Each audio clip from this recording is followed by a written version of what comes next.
وزیر دفاع دونوں نے یہ کہہ دیا ہے کہ کچھ اور ممالک بھی اس دفاعی معاہدے کا حصہ بننا چاہتے ہیں.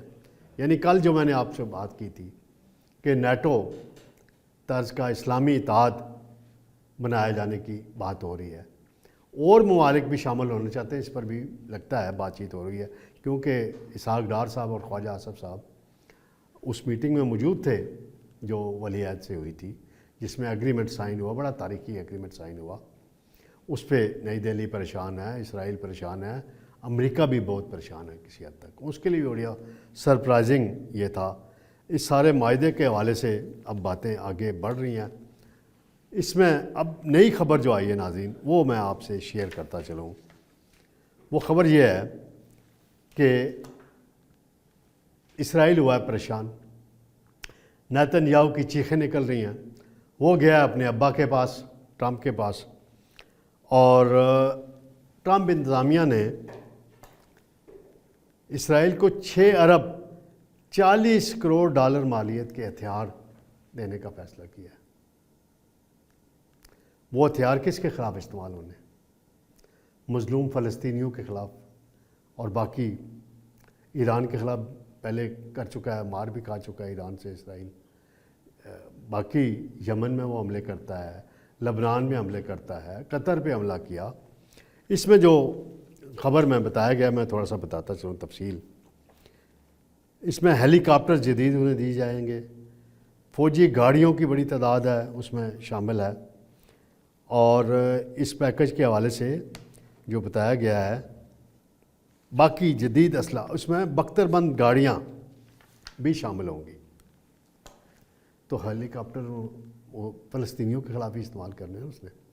تو یہ اس کے بعد یہ سمجھ جانا چاہیے، کیا ٹرمپ صاحب جب خلیجی ممالک کے دورے پہ آئے تھے، انہیں جہاز تحفے میں دیا گیا، باقی اور پتہ نہیں کیا کچھ دیا گیا، بڑی بڑی ڈیلیں ہوئیں، بڑی انویسٹمنٹیں ہوئیں. اس کا یہ نتیجہ نکلا کہ اسرائیل نے قطر پہ حملہ کر دیا. وہ ایک بات بڑی مجھے یاد آ گئی ہے. میاں نواز شریف صاحب سے ایک دفعہ بات ہو رہی تھی، ایٹمی دھماکے جب واجپئی نے کیے تو پاکستان کی ایٹمی دھماکوں کی تیاریاں ہو رہی تھیں، تو وہاں ایک بڑے دانشور لوگ بھی بیٹھے ہوئے تھے. تو اس میں یہ طے بات ہوئی کہ یہ بڑی اچھا ہو گیا ہمارے لیے کہ واجپئی نے ایٹمی دھماکے کیا، اب پاکستان جواب دے سکتا ہے. پھر مودی نے پہلگام کرایا اور اس کے نتیجے میں پاکستان پر حملہ کیا، اور پاکستان اللہ کے فضل سے وہ جنگ جیتا.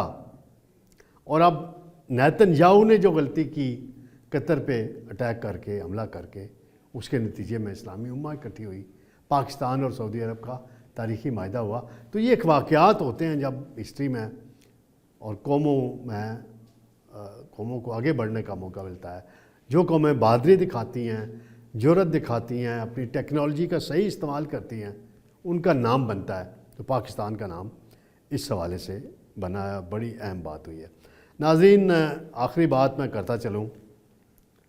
افغانستان کا ایک ہے علاقہ، قندھار میں ہے، بگرام ایئر بیس ہے،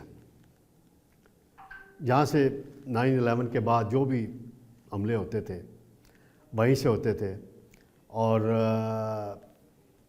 اسامہ بن لادن کا جو واقعہ ہوا تھا 2010-11 کے میں، جب ایبٹ آباد میں امریکی ہیلی کاپٹر اڑ کر آئے تھے، تو اسی ایئر بیس سے آئے تھے اور اسامہ بن لادن کو انہوں نے ہلاک کیا تھا.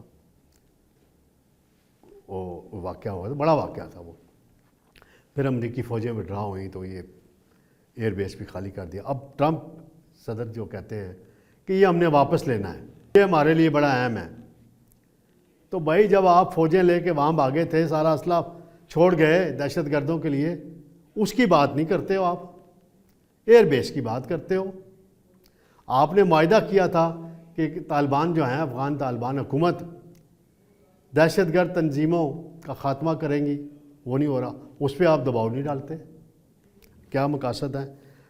بگرام ایئر بیس بڑا اہم ہے کئی حوالوں سے، اس کی بڑی اہمیت ہے، اور اسٹریٹجیکلی فوجی نقطہ نظر سے دیکھا جائے تو اس کی بڑی اہمیت ہے.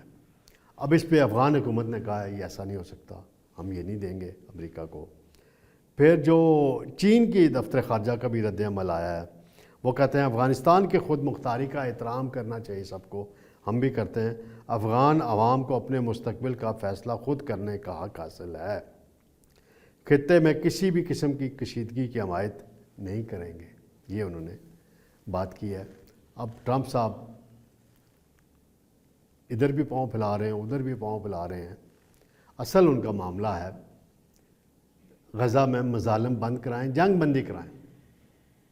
کہتی جی وہ ہم وہاں ہاؤسنگ کا منصوبہ لے کر آئیں گے، ہم یہ کریں گے، فلسطینیوں کو وہاں سے نکالیں گے۔ کیوں نکالیں گے بھی فلسطینیوں کو آپ وہاں سے؟ وطن ہے ان کا، آپ انہیں مار مار کے ہسٹری کے اتنے مظالم ہم نے اپنی زندگی میں نہیں دیکھے، ہمارے بڑوں بزرگوں نے بھی نہیں دیکھے ہوں گے، سنے ہوں گے۔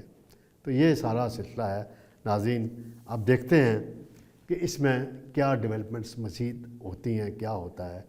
اس کی جو ہی کوئی نئی چیز آئے گی، اور خاص طور پہ یہ جعفر ایکسپریس حملے کا ماسٹر مائنڈ گل رحمان کے متعلق جو آئے گا، انفارمیشن آئے گی جو ہی میرے پاس مزید، وہ میں آپ سے شیئر کروں گا انشاءاللہ۔